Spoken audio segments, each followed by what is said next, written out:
पहाड़ों के बिल्कुल साथ साथ बादल लगे पड़े हैं। ये देखो, अब पता नहीं डीजल कहाँ से मिलेगा। लो भाई, फिर पोपट हो गया हमारे साथ। गुड मॉर्निंग यूट्यूब फैमिली, करते आज एक नए दिन की शुरुआत। आज डेट है 27 जून और दिन है फ्राइडे। और मैं हूँ, जैसे कि आपको पता है, हानले में हम कल शाम 6 बजे पहुँच गए थे। तो अभी टाइम हुआ है 7:45, 7:45 टाइम हुआ है। तो बस यहाँ से ब्रेकफास्ट करना है। ब्रेकफास्ट करके निकलते हैं ओमेंगला के लिए। ओमेंगला से पहले हमने रास्ते में देखना है ऑब्जर्वेटरी। तो वो खुलता है तकरीबन 9 बजे, बता रहे हैं कि 9 बजे खुल जाता है।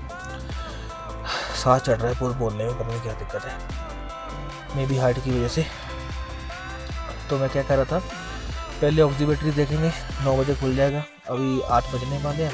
ब्रेकफास्ट करते करते 9 बजे जाएंगे पहुँचते वहाँ पर। 15-20 मिनट ब्रेकफास्ट में, 15-20 मिनट यहाँ पहुँचने में 9 बजे जाएंगे। और फिर गाड़ी मैंने सारी पैक कर ली है, कोल्ड स्टार्ट गाड़ी कर ली है, DPF की लाइट वगैरह क्लियर कर ली है। तो बस अब ब्रेकफास्ट करके यहाँ से निकलते हैं। फिर आज आपको दिखाते हैं ओमेंगला और ख़ुद भी देखते हैं ओमेंगला। तो काफ़ी बाइकर, काफ़ी ग्रुप यहाँ से जा रहे हैं। तो तकरीबन 2 जिन अंकल जी से मैंने आपको कल मिलवाया था, वो अंकल जी तो निकल चुके हैं। यहाँ से पहुँच गए हम ऑब्जर्वेटरी के रास्ते पर। अभी लॉक लगा हुआ, ये देखो 9 बजे ओपन होगी कह रहे हैं। अब मुझे समझ नहीं आ रहा कि मैं वेट करूं, 9 तो बज गए हैं, कि यहाँ पहले ओमेंगला जाके वापस इधर आ जाऊं। बड़ी कन्फ्यूज़न है यहाँ पे। अगर 9 बजे ओपन हो जाता है, 10-15 मिनट का है, 10-15 मिनट देख के निकल जाएंगे। अगर लेट हुआ तो पहले मैं ओमेंगला चले जाऊँगा, ओमेंगला से फिर वापसी में आके इसको देख लूँगा। वो सामने ऊपर हाइट पे है, ये देखो यहाँ पे है। पर 9 बजे का टाइम था, 9 से तो काफ़ी टाइम ऊपर हो गया, अभी तक आया ही नहीं। देखते हैं, फिर वापसी में देख लेंगे। फाइनली मैं आ गया ओमेंगला के हाईवे के ऊपर। मेरे हिसाब से तो हाईवे ही है, देखो। वैसे है सारा ये कच्चा रूट। किलोमीटर कितने हैं ये मैं आपको एंड में बताऊंगा कि कितने किलोमीटर पड़ता है इधर से ओमेंगला। ये सारा कच्चा रूट है, बस गाड़ियों के पीछे पीछे चलते जाना है। और सामने देखो 3 बाइकर, एक गाड़ी जा रही है, एक थार भी जा रही है आगे। बाइकर गिर गया हमारे साथ का, मतलब हम एक ही होटल में रुके हुए थे। ये देखो बाइक गिर गई। चलो कोई नहीं, उठाते हैं इनको जाके। बचाव हो गया, कुछ चोट नहीं आई किसी को। अब हम जा रहे हैं आगे यहाँ से। ये देखो चारों तरफ, मैं आपको 360 व्यू देता हूँ। ये मेन रोड है और ये देखो चारों तरफ ग्राउंड ही ग्राउंड। भगाओ जितनी गाड़ी भगानी है, जितना इंजन में जोर है और जितना बंदे में पावर है, भगाओ गाड़ी कितनी भगानी है। देखो दूर दूर तक नहीं, बस हम 4-5 लोग हैं। मतलब एक मेरी गाड़ी है, एक ये कैंपर वैन है, 3 बाइकर है। जहाँ जहाँ पर बस ये टायरों के निशान बने हुए ना, इसे फॉलो करते हुए आगे चलते जाना है। और कोई यहाँ पर साइन, कोई बोर्ड, कोई ऐसा कुछ नहीं है। और 2 व्हील गाड़ी है, आपको पता ही है मेरे पास वेन्यू। अभी तक परफॉर्मेंस ज़बरदस्त है, ऐसा कोई दिक्कत है नहीं। जो मैं डर रहा था ना कि मिट्टी में गाड़ी कहीं धंस ना जाए, तो ऐसा कुछ नहीं है, ठीक है। बाकी देखो चारों तरफ, पहले भी मैं बता चुका हूँ, बहुत बड़ा ग्राउंड है और बीच में गाड़ियाँ एक दूसरे को ओवरटेक करते हुए आगे पीछे जा रहे हैं। लो भाई, ज़बरदस्त चढ़ाई आ गई है।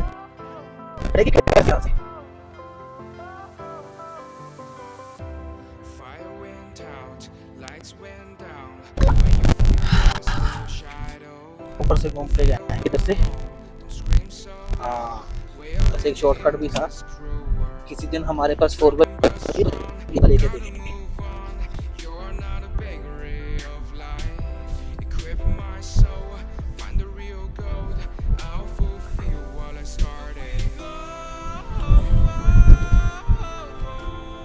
वो जा रही सामने थार, वो इधर से चढ़ के गए हैं।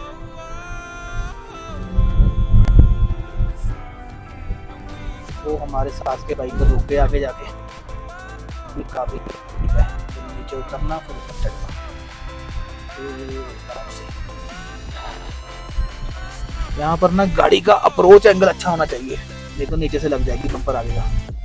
वेन्यू का अप्रोच एंगल अभी तक तो ठीक है।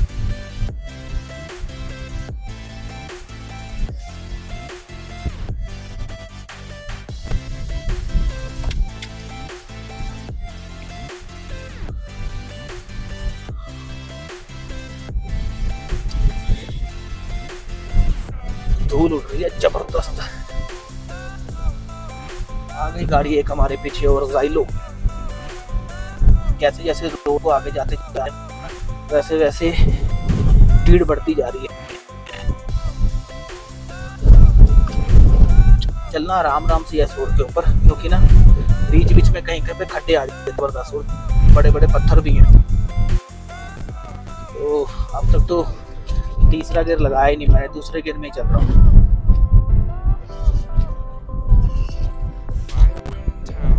ये आगे मेन हाईवे पे,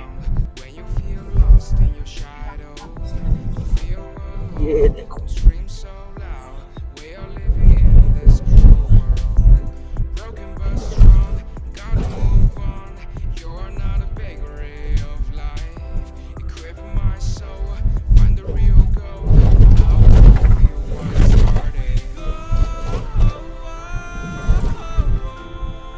पाँच 10 मिनट के लिए ब्रेक के लिए रुक गए थे। ये खड़ी मेरी कार, जबरदस्त परफॉर्मेंस। पहला गियर तो लगाना पड़ रहा है कई कई जगह पे, पर फिर भी ऐसी कोई प्रॉब्लम नहीं है। एक जगह गाड़ी का मोमेंटम खराब हो गया था, आगे गाड़ी ने ब्रेक लगा दिए थे, तो ठीक है। फ्रंट व्हील होने की वजह से 1500 सीसी का डीजल इंजन है, उस हिसाब से जबरदस्त परफॉर्मेंस दे रहा है फ्रंट व्हील ड्राइव। अब आस पास के नज़ारे देखो, वो सामने देखो क्या नज़ारे हैं। काफी लोग रुके हुए हैं यहाँ पे। गुन्नू ठीक हो? ठीक हो ना? गुन्नू को हम उतारते नहीं है किसी भी पास के ऊपर या यहाँ पे हाइट वाली जगह पे, क्योंकि बच्चे की तबीयत जल्दी खराब हो जाती है। इसलिए हम गुन्नू को हर पास के ऊपर ऐसे हाइट के ऊपर गाड़ी में रखते हैं। अब नीचे को उतराई शुरू हुई है आराम आराम से। ये तो पहला दूसरा ज़्यादा तो पहले गियर में गाड़ी ने हाइट में चढ़ी है। दूसरा तो कहीं कहीं लग रहा था, दूसरा लगा के डर लग रहा था कहीं गाड़ी मोमेंटम ना लूज कर दे, तो मैंने पहला लगा के रखा गाड़ी का गियर। अब ठीक है, ऐसे ग्रुप में चलते रहो ना, 5-7 बाइकर साथ में हैं, 2-3 गाड़ियाँ हैं, एक दूसरे को देख कर रुक भी जाती है। जैसे मैं रुका था, जैसे मेरी गाड़ी पावर ड्रॉप कर गई थी और फिर थार वाले रुक गए थे कि अगर कोई जरूरत पड़ी तो गाड़ी निकाल देंगे भाई की। कच्चे रोड के बाद ना 35 किलोमीटर हमने पूरा ऑफ रोड किया। अब यहाँ से मिंगला रह गया है 35 भी, और ये पूरा अच्छा रोड आ गया है। मतलब यहाँ से मिंगला हो गया 70, उधर से 90 प्लस है, तो फ़र्क तो काफ़ी पड़ता है। टाइम बचता है 1.5-2 घंटे। और उधर से कह रहे हैं कि चढ़ाई भी ज़बरदस्त है। इधर से 2-3 कैंची मोड़ आए थे, वहाँ पर थोड़ी सी दिक्कत लगी मेरे को, लेकिन ठीक है। फ्रंट व्हील ड्राइव गाड़ी कोई दिक्कत। ये देखो 35 का बोर्ड आ गया। मिंगला सड़क बनी हुई है लेकिन थोड़ी सी ऊबड़ खाबड़ है। ये देखो सामने हॉर्स कहाँ चले गए, वो भाग रहे थे, ये भाग रहे थे हॉर्स। खड़ी है आराम से, वो देखो वो भाग रही है।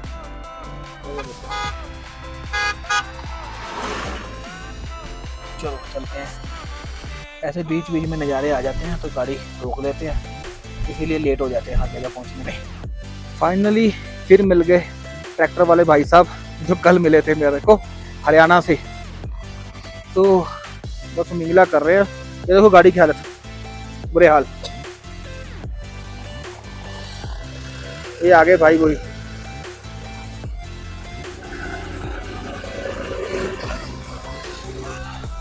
लास्ट के मेरे लगता है सिर्फ 5 किलोमीटर रह गए हैं और चढ़ाई ज़बरदस्त है। और ये मेरे सामने ज़ाइलो वाले भाई साहब जा रहे हैं, पता नहीं क्यों बार बार ब्रेक लगा देते हैं, पावर ड्रॉप हो जाती है इनकी गाड़ी की।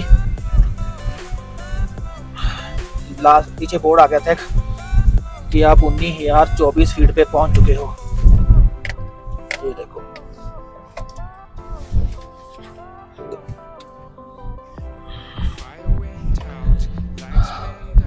और फिर उन्होंने गाड़ी स्लो कर दी। मुझे गाड़ी का पहला गियर लगाना पड़ेगा। इंडिकेटर दे रहा है वो मेरे निकलने के लिए मेरे को, लेकिन मैं निकलूं कैसे, रास्ता ही नहीं है, इतनी चौड़ी सड़क नहीं है। अभी लगता है और ऊपर जाना है, वो बाइक जा रही है सामने, बस ये लास्ट ही है मुझे लगता है। टोटल 69 किलोमीटर आ चुका हूँ मैं हुंदर से, सॉरी हुंदर से नहीं, हानले से 69 आ चुका हूँ।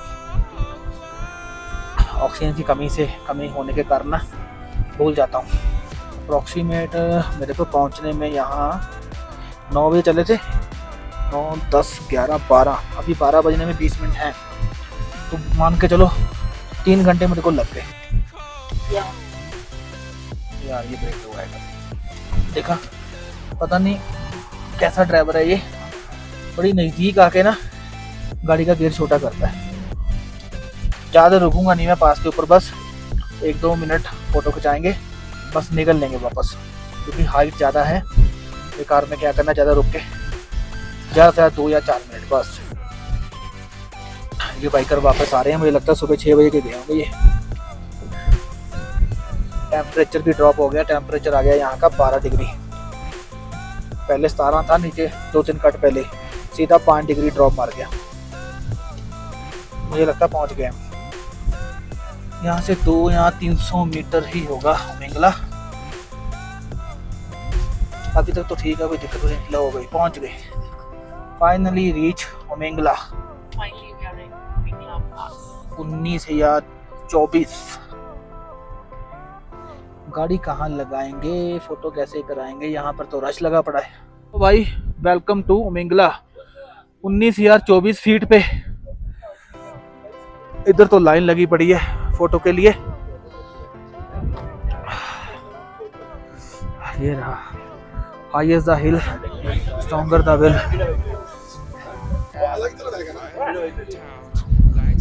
हवा बहुत तेज चल रही है, माइक तो मैंने लगाया हुआ है।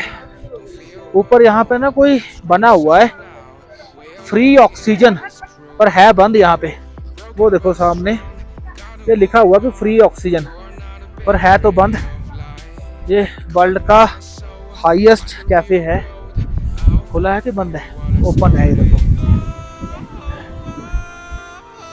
और फोटो कैसे होगी यहाँ पे, कैसे हमारी बारी आएगी वो देखते हैं। 23-24 किलोमीटर नीचे उतरा है ओमेंगला से। यहाँ पर ठीक है, ऑक्सीजन की कमी यहाँ पर नहीं है इतनी ज़्यादा। ये सामने एक रेस्टोरेंट है, यहाँ कुछ खा पी लेते हैं। सुबह से ब्रेड और कॉफ़ी खाई पी हुई है, अब बस यहाँ कुछ खा पी के फिर निकलते हैं यहाँ से। आराम से जाऊँगा मैं उसी ऑफ रोड वाले रास्ते से ही, नज़दीक पड़ता है, काफ़ी टाइम बच जाता है। इस पुल से लेफ्ट हो जाएंगे हम। मेन रोड से जब अपन हानले के लिए जाते हैं ना, तो एक छोटा सा बोर्ड लगाया हुआ है कि हानले यहाँ से राइट, और ये सामने सड़क है। ये देखो, ये पहाड़ चढ़ना हमने, ये ऊपर कोई टॉप है, टॉप का नाम तो मुझे याद नहीं है क्या है, छोटा सा टॉप है। बस हम सीधा ऊपर चढ़ के अब यहाँ से हो गया ऑफ रोड स्टार्ट, और यहाँ से हानले है 35 किलोमीटर टोटल। मतलब कि ऑफ रोड करके अगर आप हानले से आते हो तो 72 किलोमीटर है ओमेंगला, और दूसरी तरफ से है 92। कहने का मतलब 22-23 किलोमीटर का फर्क पड़ता है। इधर से कुछ मुश्किल भी नहीं है, उधर से तो लोग बता रहे थे कि काफी मुश्किल है, चढ़ाई ज्यादा है उधर से। हाँ वहाँ पे हाँ काटा लूप्स है और चढ़ाई ज़्यादा है। यहाँ पर चढ़ाई तो यहाँ पर भी है, लेकिन इतनी नहीं है। 2-3 कैंची मोड़ आते हैं, वहाँ पर है। मेरी गाड़ी भी 1-2 बार स्ट्रगल करी थी और आगे कोई दिक्कत आई नहीं। अब ऐसे ऐसे भाई आगे आ जाते हैं, फिर पहला गियर लगवा देते हैं, नहीं तो दूसरे गियर में गाड़ी मस्त चढ़ जाती है। बस हम इधर से अब ये तो ज़्यादा ऊपर चले गए।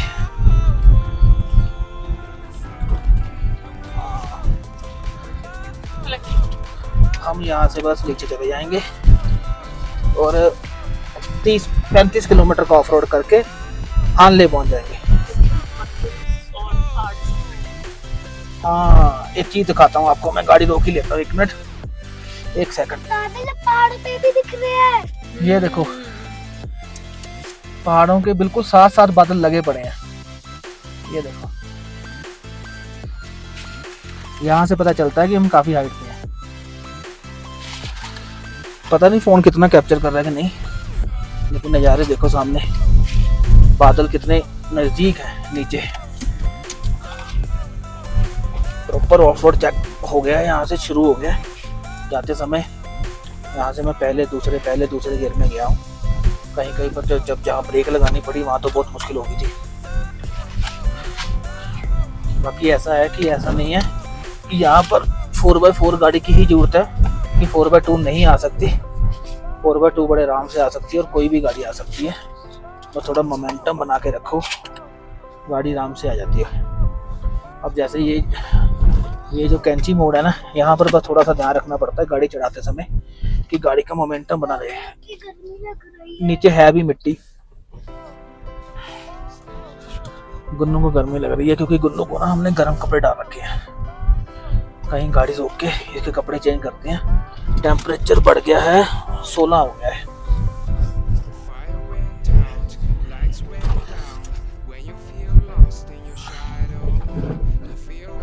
ये देखो, यही 2-3 कैंची मोड़ों की मैं बात कर रहा था, वो जल्दी जल्दी आ जाते हैं।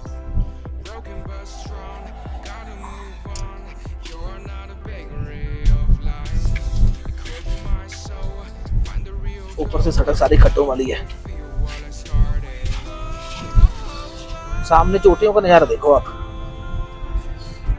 कई पहाड़ों की तो ना प्रॉपर चोटियां भी नजर आ रही है कि पहाड़ नीचे रह गए हैं और ये सड़क ऊपर है पहाड़ों से।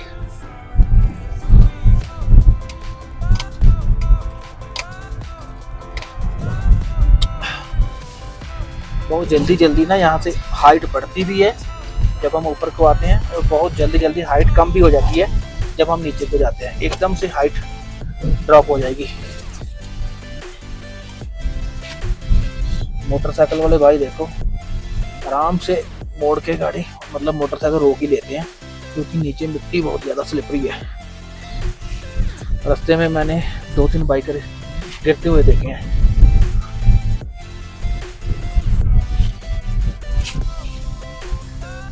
बस ऐसे ये कट से ख़त्म होंगे, ये लूप से ख़त्म हो गए, प्लेन ग्राउंड आ जाएगा। बस फिर प्लेन ग्राउंड में गाड़ी आराम से चलती रहेगी, कोई दिक्कत नहीं है। और देखो यहाँ पे मिट्टी आ गई है पूरी ज़बरदस्त। चलो उतराई में तो कोई अन्य दिक्कत है नहीं, चढ़ाई में बहुत दिक्कत है। ये देखिए सीधा ही जैसे स्लाइड नहीं होता, ऐसे ही सीधे जाना नीचे। हाँ,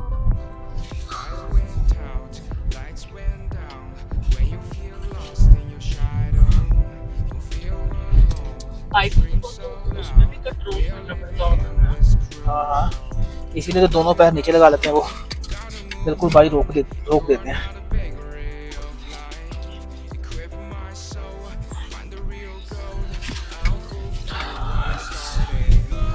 मैंने लास्ट मंथ ज़ंस्कार किया था। ज़ंस्कार में भी मिट्टी इससे ज़्यादा है, लेकिन इतना ज़्यादा ऑफ रोड नहीं है। ऑफ रोड कहने का मतलब इतनी चढ़ाई नहीं है उस रोड के ऊपर, गाड़ी आराम से निकल जाती है। यहाँ पर गाड़ी का प्रॉपर मोमेंटम बना के रखना पड़ता है। ज़ंस्कार में तो इतना नहीं था, दूसरे तीसरे में गाड़ी आराम से जा रही थी, कोई दिक्कत परेशानी थी नहीं। यहाँ पर ऑक्सीजन की भी कमी है। आज तक हमने कभी ऑक्सीजन सिलेंडर खोला नहीं, काफ़ी पास किए, दूसरी बार लद्दाख आ रहे हैं, मैं तीसरी बार आ रहा हूँ, तो आज तक हमें कभी ऑक्सीजन सिलेंडर बैग से निकालने की जरूरत नहीं पड़ी, लेकिन आज पड़ गई थी। आज हमने ऑक्सीजन सिलेंडर बैग से निकाल के रख लिया था कि फील हो रहा था कि यहाँ पर ऑक्सीजन सांस रुक रही है, ऑक्सीजन की कमी है ज़बरदस्त। सबसे हाईएस्ट पास है हमारे वर्ल्ड का ये 19,024। ऐसी भी सड़क आती रहे ना तो ठीक गाड़ी चलती रहती है 30-35 की स्पीड पर। बीच बीच में कई खड्डे बहुत बड़े बड़े हैं। नज़ारे एक नंबर है। हाँ, हाँ जी हाँ। एंजॉय कर रहे हो आप? हाँ जी, अच्छा मैं लग रहा है पहाड़ देख रहा हूँ। कितने सारे डिफरेंट कलर के माउंटेन है ना। हमें डिफरेंट डिफरेंट के कलर नहीं होते हैं। बट यही तो ब्यूटी ऑफ लद्दाख है। देखते यहाँ की ब्यूटी।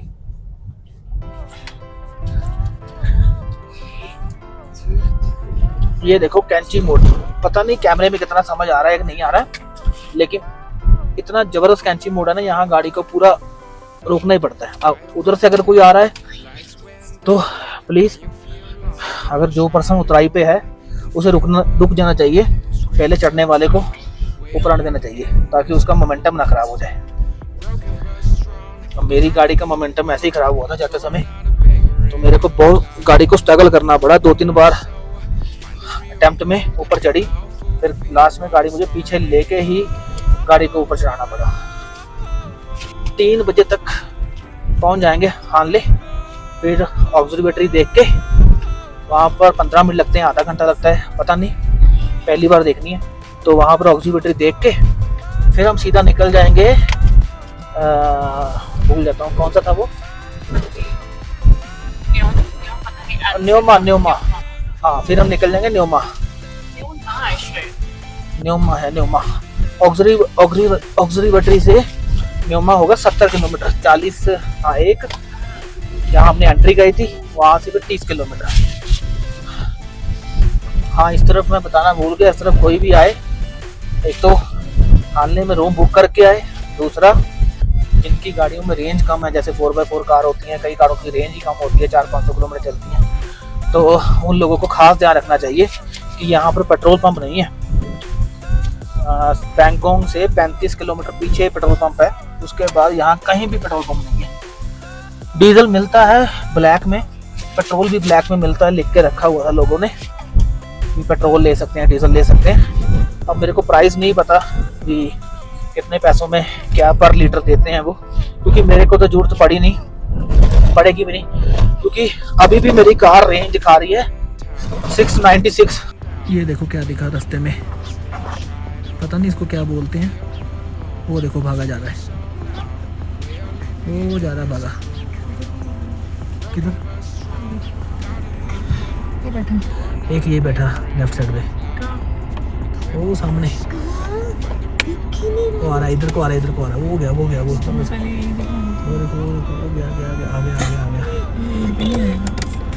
आ गया वो आ गया नहीं आ गया, वो देखो रोड क्रॉस कर रहा है, ये गया ऊपर से।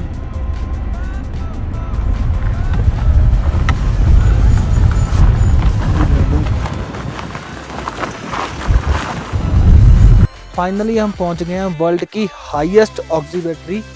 ये देखो सामने, सुबह ओपन नहीं हुई थी जब हम आए थे 9 बजे, तो मिंगला करके वापस आ गए हम इधर देखते हैं अंदर अलाउ करते हैं या नहीं करते। ये लगा इसका बोर्ड, ठीक है, और सामने वो रहा, यहाँ से थोड़ा सा पैदल जाना पड़ेगा। चलो चलते हैं आज ऊपर। और ये खड़ी मेरी कार, मिट्टी होगी सारी।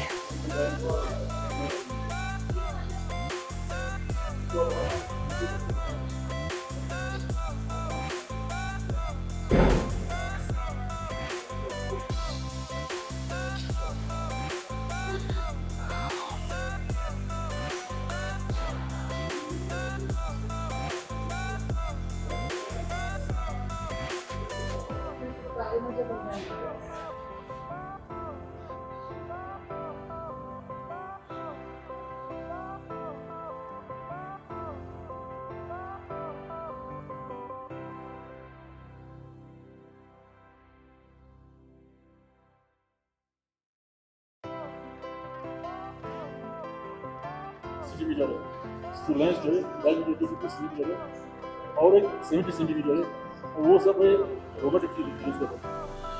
अभी हम आ गए हैं हानले हम रुकेंगे नहीं, अब सीधा हम हानले से चले जाएंगे माही ब्रिज की तरफ, न्योमा की तरफ, मेरे कहने का मतलब। वहाँ से लेंगे डीजल, फिर आगे देखते हैं क्या करने हैं आज। पुगा वैली आज जाते हैं या कल जाते हैं, अभी कुछ प्लान पता नहीं है, आगे जाकर पता चलेगा। और डीजल अभी रेंज दिखा रही है 719 किलोमीटर कार। DPF की लाइट फिर दोबारा से आ गई है, हमेशा की तरह माइलेज 38.3। तो बाकी सब ठीक है। निकलते हैं हम यहाँ से। मुझे यहाँ से लगता है कि लगेगा यहाँ से न्योमा के लिए तकरीबन 1.5 घंटा। हाँ, 1.5 से 2 घंटे लग जाएंगे। 40 यहाँ से एक पॉइंट है और 30 आगे 70-80 किलोमीटर के आसपास है हालने से न्योमा। तो न्योमा में जाके मिलते हैं आपसे। सामने ना अंधेरी चल रही है, देख लो कैमरे में कैप्चर हो रही होगी। ऑफ रोड आ गया थोड़ा सा, या तो अंधेरी चल रही है या तो आगे बारिश हो रही होगी। ये देखो मौसम के हालात।